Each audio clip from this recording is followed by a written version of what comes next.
Welcome to the Leader Smith podcast. I am Dr. Kenny Embry. I'm going to be talking to Darren Gerdes. I realize that he's usually the host of the show, but this is a collaboration that Darren and I wanted to give a whirl. And on my show, Balancing the Christian Life, we looked at the importance of failure. And Darren asked some incredibly good questions. By the way, some of them I wrote that really kind of help unpack what failure does, mostly for Christians. But in this episode of the Leader Smith, we're going to be talking about the importance of risk. You are listening to the Leadersmith, Darren Gerdes. So, Darren, how you doing, man? I'm just fine. It feels very weird, and this is a little bit of a risk because like people could have turned it off as soon as they heard you. That's it. That's exactly right. If my children were listening, yes, they would have turned it off immediately. I mean, they can turn it off as soon as they hear me too. So, Yeah. Well, you hosted and you did a fabulous job of hosting my podcast. Let's get practical. We were just talking about failure in part one of this conversation. Let's talk about the precursor to failure, which is risk. You teach MBA students not to take risks, don't lose money. Isn't that Warren Buffett's number one rule? it is. His rule number one is don't lose money. Rule number two is see rule number one. Okay. But Yeah. that's not the same thing. Like in investing, yes, you want to minimize any downside. And Mhm. great leaders always are thinking about like how if I do this thing, what's the downside? If they can minimize downside and do this thing, they go do the thing. Yeah. Right. So that's taking a risk, but it's a calculated risk. When I'm talking to my students about minimizing risk, I want them to think through what those things are. And then I want them to take like to invest in anything, you have to take a risk. Yeah. Right. Yeah. But I've found that like I've been studying great leaders for a long time. Yeah. And I wrote this article about New Year's Day last year, not this past year. I only published it this year because I was too late getting it in. It was like a New Year's resolutions kind of thing. I'll put Yeah. it below. But one of the things that I found was that great leaders think about the synergy of a thing, what's going to happen, and that if there's not much downside, why not do it? Like Donald Trump, Yeah. businessman Donald Trump. Well, we can go politician as well, but business. I'll tell two stories there. As a businessman, like what did he have to do for The Apprentice? They contact him and he shows up. He ad libs most of his things. Says you're fired, right? Yeah. Okay. What do you do? What do you do? What do you do? You're fired. And he Yeah. gets paid millions of dollars for a few minutes of his time, and and they highlight all of his properties and show him and make him look huge and larger than life. Right? They got value out of him, but it cost him almost nothing. It was Right. very little risk. So I want you to take those kind of risks where you can make millions and millions of dollars and it cost you almost nothing. Yeah. That's what I mean by right. So if you're calculating, when he was looking at the presidency, he was asking Newt Gingrich, and you get this out of Bill O'Reilly's book about Donald Trump. He's asking Newt Gingrich like, how much does it cost to run through a primary? Like, what am I looking at? Like he was getting the calculation, and then he actually said something like, "Oh, it's only that? Well, that'll be more fun than the yacht." Right?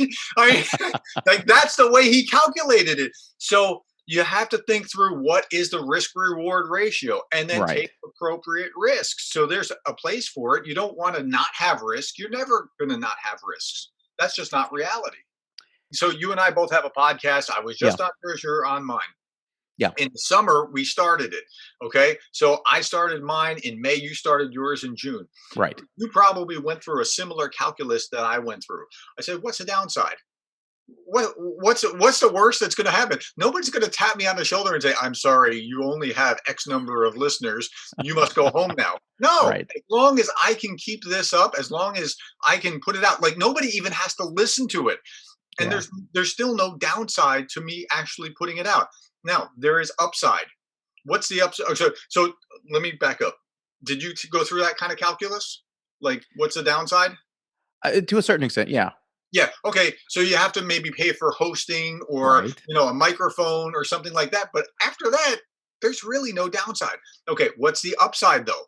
Have you found upside? Because I have. Oh, heavens, yes. Yeah. Yes. So what has your upside been?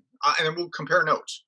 Sure. I think one of the upsides is I am now seen in many circles as a thought leader on ideas that quite frankly are not mine.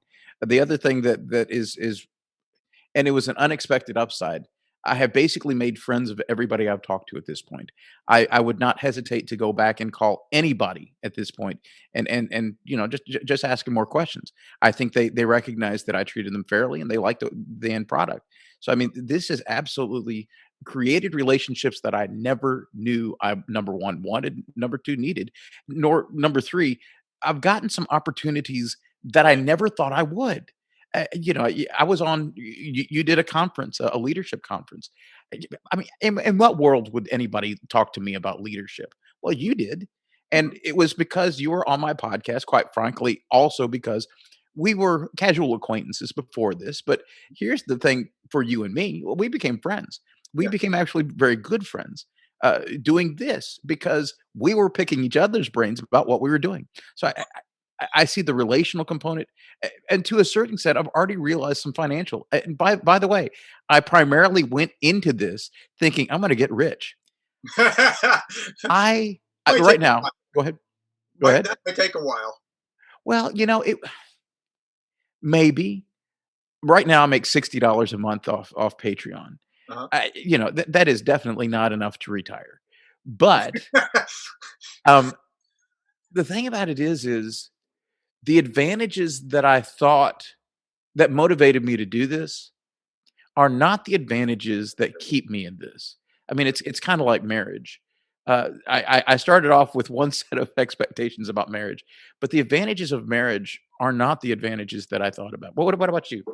Yeah, so I was thinking through the same kind of path that you were talking about, and so I was on your show, and then that led us to co-writing an academic paper Yeah, for the Southeast Case Research Association, which we're about to get hopefully published shortly, yeah, and things like that build like where you can't see what the advantages are going to be, right? right. So if you can eliminate downside and then step into the thing, new problems or opportunities emerge that you did not see before. That Yes. also led to having you come to the Excellence for Leadership Institute training that we hosted. You did an excellent job. By the way, we took that video. I'm telling the audience this, and you obviously know. Took that audio and video and put that out as the podcast as well. That's go back 3 episodes and you'll find parts 1, 2, and 3 Mhm. of what you did there, which was awesome. Like when you described leadership as a relationship, do that for the audience right now. Again, just how when you were talking about how communication is relationship. Remember that? Oh, yeah, I mean, I teach this It's every just day, a Darren. quick 2 3 minute version of that. Yeah, I think we all want to know the tips and tricks to get an audience to eat out of your hand. Mhm. And by the way, those exist, and I can share any of those that anybody wants, but think about your mom, and if your mom got up there and she started giving a speech and she butchered all the statistics and she didn't get all of her facts straight, and uh, what would you think about that at the end of it? Well, you would all everybody who loves your mom is going to say exactly the same thing, which is, I am so proud of her for trying. Mhm. I am so proud of my mom, versus the guy you cannot stand who gets most of their statistics right, most of their facts right, and they misplace a comma, they get one word wrong. And what are you going to focus Like, on? man, he forgot to add that comma, or That's right? I exactly mean, right. to attack him. So it's all relationship. Yeah. And if you understand that in leadership, it changes everything. Yeah. Yeah. And so, okay, I just wanted to put that little part out there because that's so huge. Because really, I mean, we think in terms of tips and tricks, but it all comes back to relationship. Yeah. SHIP in leadership means relationship, Yes. right? Yes. That's Yes. that's the whole point. Okay, Yeah. so at any rate, that led to that training. So we couldn't see that coming. Yesterday, I got an email from somebody I'd never heard of, but they wanted to send me. Look at this, Kenny. They wanted to send me a book, right? Because Uh-huh. they listened to my podcast and thought, hey, maybe you would want to read this and like maybe you want to talk about it on your podcast. They're sending me free books. This is like crack for me, right? You, you couldn't I couldn't be more excited if I was a crackhead and you were a dealer, right? Like that kind of seriously, like this is right up my alley. But I Yeah. didn't expect it. I just No. happened to be doing what I was doing. You can't see what you can't see. Like Right. I thought it would be different. Here's what you have to think about when you're thinking about risk. You put yourself out there. Don't worry about what other people are going to judge. Oh, somebody's going to judge me. I better Yeah. withdraw. Yeah. No, don't do that because you're going to keep your gift inside. People, I can't remember who the person is who said the quote that most people die with their music inside them. Yeah. I don't remember, but I think that's true because we're afraid to take risks and put ourselves out there.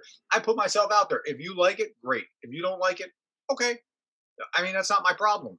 Right. Right. Right. Right. That's exactly right. Well, let me ask you that. I mean, this is which what have you gotten the most reward out of? I mean, you talk about blogging, you talk about being having that network. What are you getting the most bang for your buck for? Okay, so this goes back to that same article that I was talking to you about earlier, the New Year's article. So I wrote it 2 years ago. I finally published it last year at New Year's, just because like I was late to the game. Okay, but I had been thinking through what I had written about New Year's Day resolution kind of stuff, and then Yeah. I was actually applying it for about a year. And it was called Rules for Resolutionaries. And one of the things I talked about was Trump, but another thing I talked about was synergy, right? I've gotten to a place where I start taking everything I do, I'm trying to make line up. So the one thing I do amplifies another, amplifies another. Hmm. So I'm a professor. I don't plan on leaving being a professor. I like Right. being a professor. If I won the lottery, I'd be in class next week. I'd pay somebody else to grade, but Yeah. I'd be in class with my students next week. So I like that. The podcast amplifies it. The things that I do on the podcast or the blog or the educational training or whatever I do, I'm trying to position myself in such a way that one thing I do gets the things that I do in the podcast make me a better professor, and the things that I do in class make me a better podcaster. And so uh, I'm trying to find all the places where one thing will amplify another and amplify another. Does that make sense? That makes a lot of sense because what you're basically doing is you're basically it sounds like you're building a brand. And this idea that you are the brand and here are different ways to consume well, this sounds weird. Different ways to consume Darren Gerdes. And the, That does sound weird. yeah. But that you're reaching your audience where they are instead of requiring your audience to come where you are. Is that you And agree to with some that? degree, like I care about listeners. I want to have more listeners, but I don't care that much if I have more listeners. Like I'm trying to speak to essentially the kind of person that would want to come, or that would be in my graduate business classes. Right. Like that's who I'm trying to talk to. I know that if I was trying to be a Kardashian, well, one, I'd be a lousy Kardashian, but I would reach a much larger audience if I was Right. talking about Kardashian-ish stuff, Right. right? But I don't care about that. That's Right. not at all important to me. I Mhm. care about making people better leaders. I end almost every episode with a statement of, "Look, I hope this helps you become the kind of leader that you would want to follow." That's important to me. So, uh, the other things they don't really matter. And when you approach it that way, it changes the way that you do things. Your risk calculus changes Yeah. because that's okay if the audience isn't that big, as long as these are people who want to learn and grow, and I'm happy to help them. Yeah. Yeah. Well, you've talked a lot about this already. Can you think of a big risk that you had that you did take that might have been recent? Yeah. So the last couple of weeks, I sent out a appeal, and you got one of these for. Hey, look, I said, if it was, let's say, on LinkedIn, or I have a Facebook community where we have about 1,000 some odd people that are just talking about leadership stuff. Like Yeah. anything leadership ishy is on the table. Let's just talk about that. People will post other things and I remove it. I'm just trying to keep it talking about leadership. But I send them an appeal saying, look, I know we're not necessarily tight. You didn't get that version because we are, right? But I know we're not really close connections. But I'm thinking about starting a 1-minute email newsletter about leadership. and I would really appreciate your opinion. And so I asked him things like, okay, so I think it would add value if we had like a really interesting leadership quote. I think it would add value if then I had some measurable action steps about what to do for the week. And Yeah. I think it would add value if we had resources, further resources if you wanted to go beyond that. And what other ideas do you have? What, do you like the name? I think I was going to call it something like 1 minute to becoming a better leader. Now, and then I also thought at the same time, and I was trying to figure out like how do I start this thing, but I thought, hey, why don't I let them, if they like it, let them leave their name and email and text information. And so I did that, and so I sent it out until Facebook and LinkedIn cut me off, and they did multiple times. Okay, so I sent this out to lots of people, right? A couple thousand, like I know I'm north of 1,000, probably close to 2,000. I have 2,000 or 200 some odd responses. So it started an email list where I'm going to now try and maybe I'll fail, maybe I don't know, but I'm going to try to get a 1 minute, like you should be able to read everything in 1 minute and then want to come back next week to open the next time I send it out, want to open it. My goal is that I'm within my 1 minute, and then that next time you see that in your email, you're like, oh, I'm looking forward to this, right? That's the goal I set out for myself. But the criticism that I got for it, like, well, you're just trying to build your funnel. You're just trying to build your list. Okay. Look, I already told you, I know we're not tight, but I would appreciate your participation in this. And so I gone back and forth with a couple of people, like just trying to explain, okay, look, I figure one, if you're not interested in leadership, you're not talking to me. You're going to ignore it and go on with life. That's okay. If you are interested, I'd appreciate I legitimately am trying, and I'm going to change a couple things based on some of the feedback. Right. So, but you anything that you do, you're going to get some criticism for. And so, but it's a calculated risk. Is it worth enough to be able to provide value? And this is the way I look at it. I'm trying to provide value to other people in as helpful a way. This is another just like my classroom's one, my podcast is another, doing those little education pieces is another. Here's another very simple way that I can reach out into that community. Well, I need to build that list in order to have more effect. And then I have to be really precise in under a minute and leaving you so that you want to open it next time. I know that. Yeah. But they criticize. But let me ask, what is the real criticism there? Yeah. So people are like, well, this is just a backdoor way of building your list. And you're just, like I'm a shyster. No, I'm a professor and I know what I'm talking about. Right. I don't know where you come from, but I really do have legit value add to bring to people. Now, here's the thing. Remember I was talking about synergy? Yeah. Those quotes, the end of every episode of my podcast, what do? You've listened to some of these. I end with a quotation for contemplation. And the quotation for contemplation will give me what I need. So I have all these quotes. I have like 200 of these built up over time, these leadership quotes that's what I'm going to be using. So, okay, I know that's what I'm going to be doing. So I'm not worried about that because I can pop the quote right in. Creating the action steps, I know I have to limit myself. I can do that. Yeah. So it won't be hard. I just have to be judicious. By the way, my first quote, I think it's going to be vanilla ice. Oh, yeah. I can get a leadership quote out of vanilla ice. How about that? You're a better man than I am. I'm just going to go there. I'm going to make it happen, Captain. I'm telling you. Well, the other thing, let me answer a little bit of this for you, because I think one of the things that I would say about those guys who are criticizing you, look, it's nothing stopping them. And let's say that you are just doing this for a ClickFunnels. Let's say that is your entire motivation. Worst case scenario, let's say. Yeah. Let's just say that is the entire motivation. Okay, that means you're probably not going to create value for your audience, which means nobody's going to participate in that funnel. Yeah. So if you create nothing that your audience needs or wants, you're going to fail. You're just not going to do it. That's exactly if on the other hand, you're giving value, getting value out of that, quite frankly, a good steward does that. Yeah. What you're trying to do is take a really good message Mhm. and multiply it. That, I mean, look, from balancing the Christian life, what I would say is we got a great message. Why aren't we multiplying this more? Yeah, yeah. So, and part of it comes down to your motivation.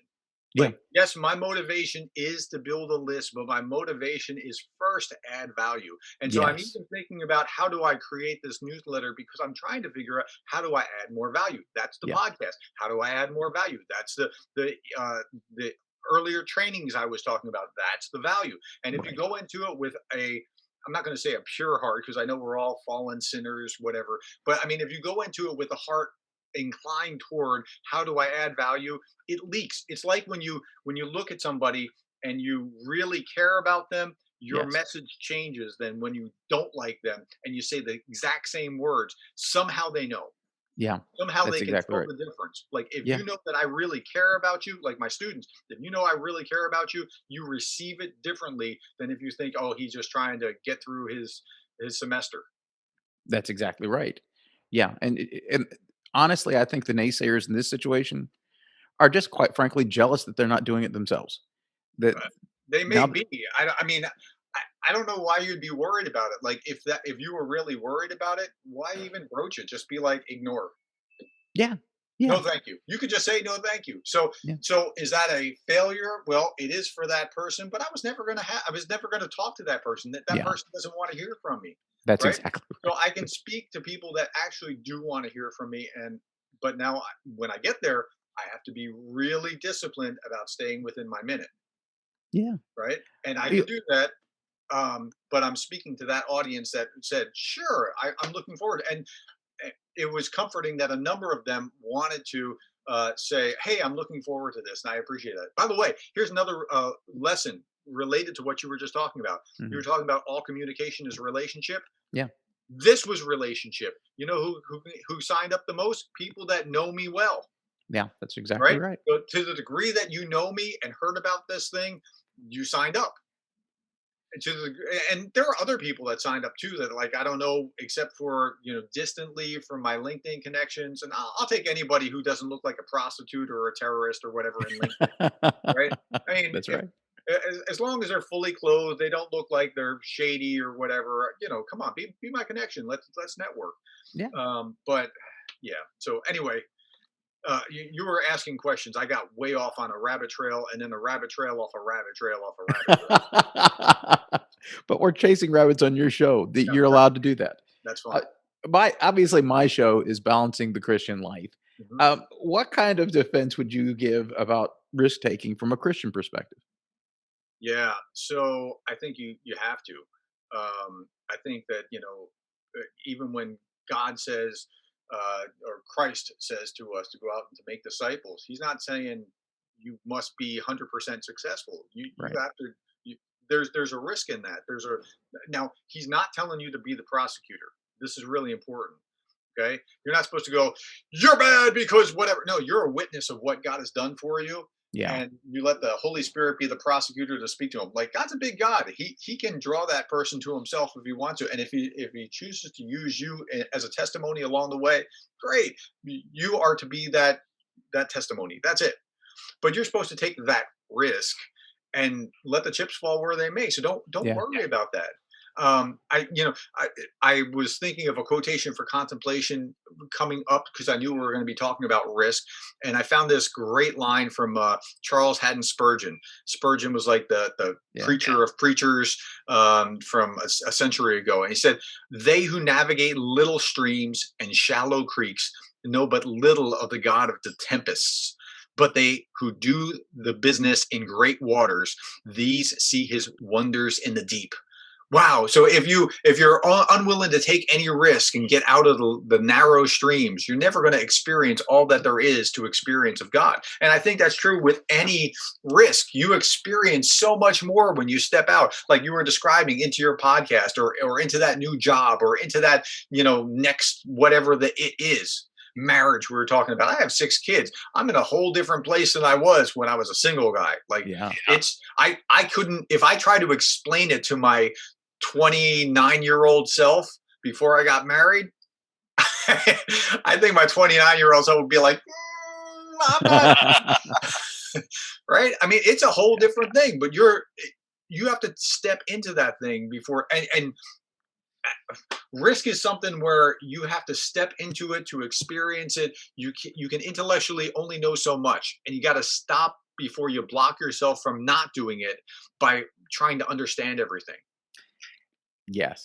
And we I want to understand like everything, like, well, what happens after that and after that and after that. Don't worry about what happens 20 steps, 27 steps down the line. Worry about tomorrow's step, and then you'll either get the solution that you're going for, or you will get the next question, but it will emerge.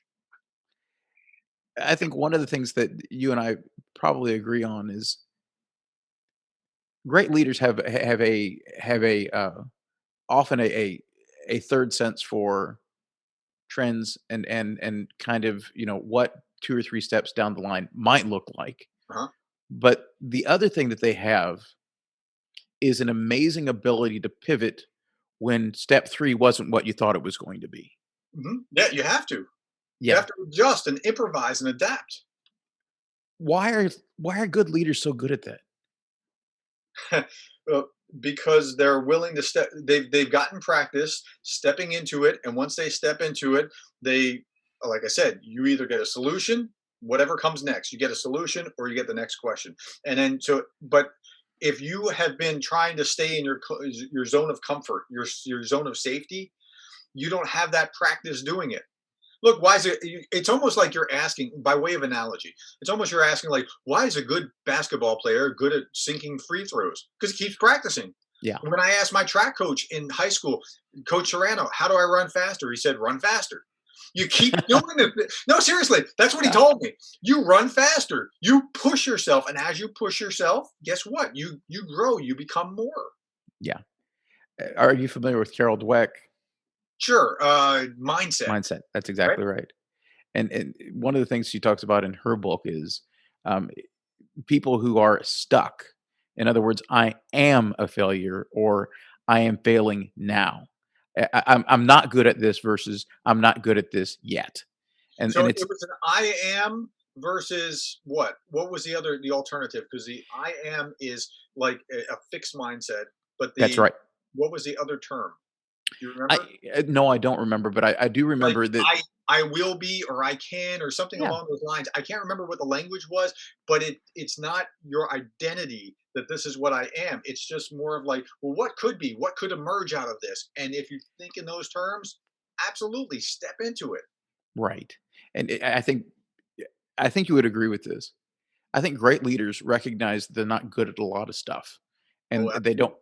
they don't mind saying, "You know what? I just really stink at this. I wonder how we get good at this." Yeah, I don't know if they're humble or no, some are humble and they can say it like that, and some just don't want to do stuff and they're like, "Man, I don't want to do that." And then they realize I don't want to do that. So the lazy man's way is like, let's get Jimmy over here to do this and Sarah to do that and whatever else. And then they wind up in their strong suits and they're only singing their 9 and 10 notes. They're high notes, right? Instead of trying to do a 4 here and a 3 here and a 9 there and a what, right? They don't try to do everything.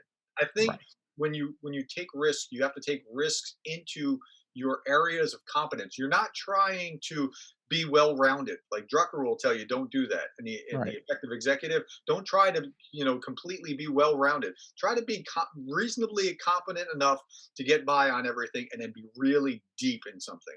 And that's where you want to take all these risks. In other words, is this what you're saying? Recognize your strengths and then recognize your weaknesses.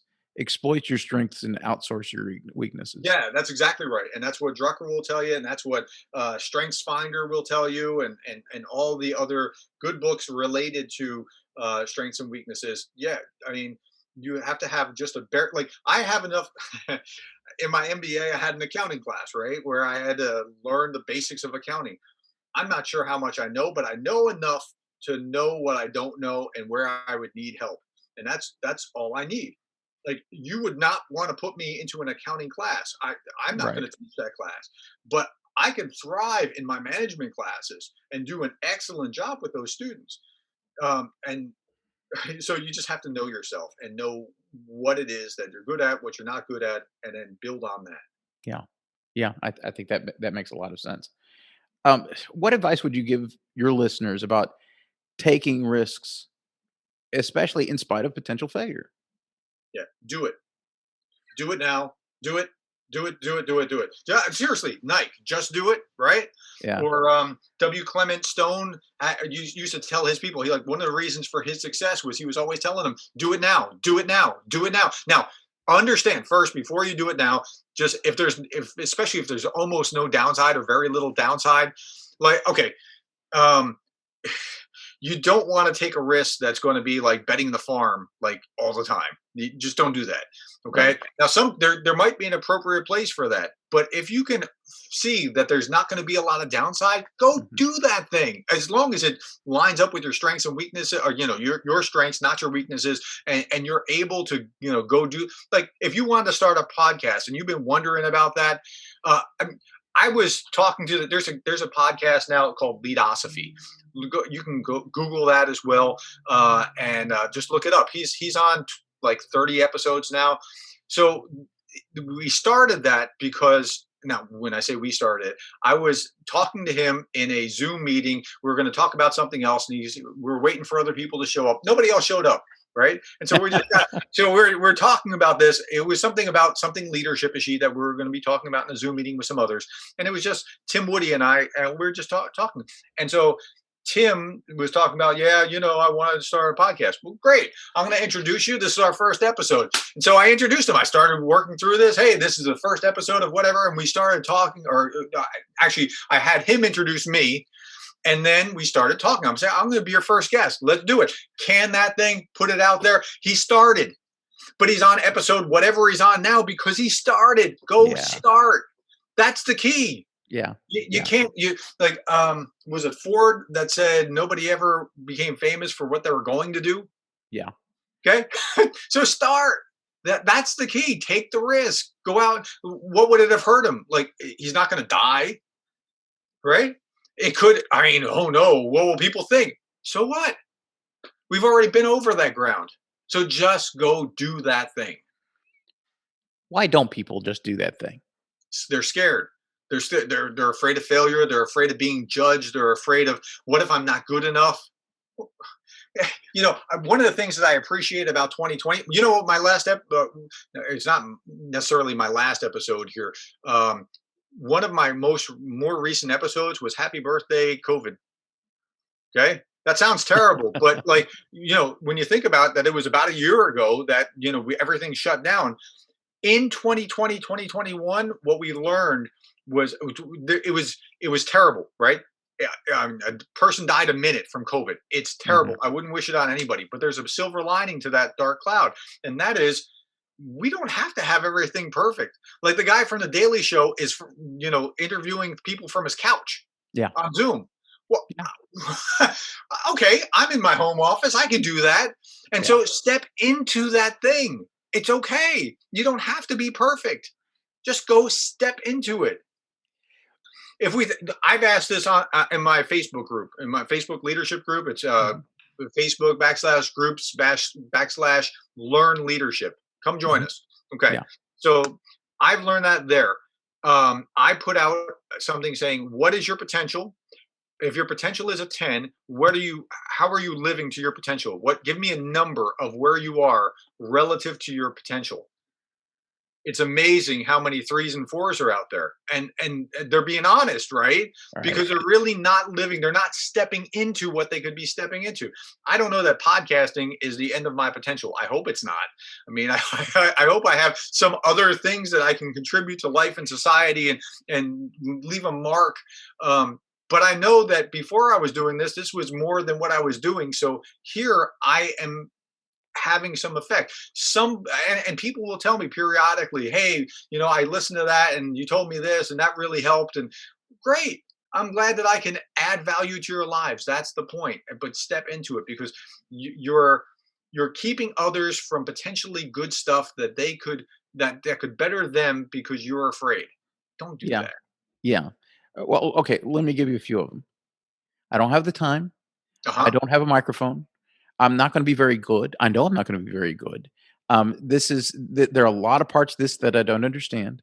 This is something that other people are good at, but I know in comparison, I will really stink at this. Okay, so here's what I would say to that. One, neither Kenny nor I are any good, right? I mean, like well, you should have seen it like early on, particularly, your first podcast is going to be your worst podcast. Let's just Sure. say with the podcast theme, right? Let's Yeah. let's say that that's what it is. Okay, so you're not going to be any good. Okay, or what you can do is work with somebody. Look, it would be great. I would love to have a co-host, perhaps that would be asking questions so we could interact. That would be a great thing. There are people out there that would love that you could work with. Now, I do most of them myself because, like you, I talk for a living, so it's Yeah. not that hard for me to just turn the thing on and start going. But it's okay. Your microphone could cost you $100. Even if you didn't have a microphone, if you start doing it with just your iPhone, you can make that work. Now it's not the greatest sound quality. You might have to, find some software to get rid of the background sound or whatever. Okay, but if you work with somebody, and here's another thing I found. I posted this yesterday. I'm really struck by the power of relationship. Right? I spent the first 20, 25 years of my life, if you can see my background on audio, you can't. On video, you can see my background. I'm in my home library, and that's where I do my podcast. I'm surrounded by books. Mhm. I spent the first 25 years of my life trying to make myself better, right? Like trying to make myself as useful and valuable to others as possible. That's been what I've done. Now, there's an economic principle here. You grow an economy through two means, and it's not by a $1.9 billion package. That's not it. That's actually going to hurt us economically in the long run. But okay, Yeah. you grow your economy by two means: greater production and free trade. So what I spent the first 25 years of my life doing was greater production of me, like Mhm. increasing my, in economic terms, my human capital. Your Okay, value, so yeah. I've learned a lot. Okay, but the other thing, and I've only learned this slowly and recently, is free trade, and that is that I work with other people to get things done. Right? How awesome is that? We Yeah. our book chapter. How easy was that for you to do your part, me to do my part? We submitted the thing, bam, we got it done. Yeah. Right? So, but I was working with you. If I was trying to do that chapter all by myself, it would have been a lot more taxing. Yeah. If you were trying to do it all by yourself, including the submission and all that other stuff, it would have been a lot more taxing. But Right. I could do my parts, you can do your parts. And when we work together, guess what? So cooperate to graduate, work with other people. Years ago, I studied a number of famous authors.